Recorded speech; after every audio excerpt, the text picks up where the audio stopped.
मुख्यमंत्री ज्योतिरादित्य सिंधिया और माधवी राजे सिंधिया ने जिला कोर्ट में उस आदेश को हाई कोर्ट में चुनौती दी है जिसमें कोर्ट ने कहा था कि माधवी राजे सिंधिया, ज्योतिरादित्य सिंधिया और चित्रांगदा सिंह ने बिना अधिकार के नारायण बिल्डर को 3 बीघा भूमि बेच दी है, जबकि यह भूमि यशवंतराव राणे के मालिकाना हक की थी। जमीन के विक्रय और निर्माण पर रोक लगा दी गई। वहीं पर दूसरी ओर नारायण बिल्डर ने भी अपील दायर की है, जिस पर कोर्ट ने सुनवाई करते हुए रिकॉर्ड तलब किया है।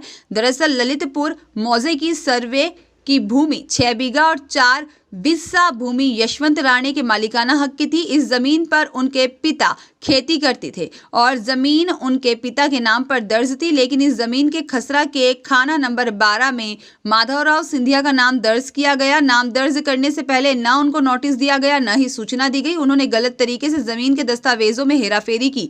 जमीन का एक हिस्सा नारायण बिल्डर को बेच दिया और कोर्ट में यह कहते हुए जमीन यशवंत राणे की मानी कि सिंधिया को जमीन बेचने का हक नहीं था, लेकिन उन्होंने जमीन बेच दी। सिंधिया इस दावे में एक पक्षीय हो गए थे और जब कोर्ट का आदेश राणे के पक्ष में आ गया, ज्योतिरादित्य सिंधिया और माधवी राजे सिंधिया ने याचिका दायर की है। बुधवार को यह याचिका प्रिंसिपल रजिस्ट्रार के यहाँ लिस्ट है। नारायण बिल्डर ने जमीन खरीदने के बाद बहुमंजिला इमारत खड़ी कर दी है। इस जमीन में फ्लैट तैयार कर विक्रय भी किए जा चुके हैं। साथ ही यह नया भवन तैयार किया जा रहा है। इसके अलावा मैरिज गार्डन भी चल रहा है। यह जमीन चेतकपुरी के सामने स्थित है। Bureau report.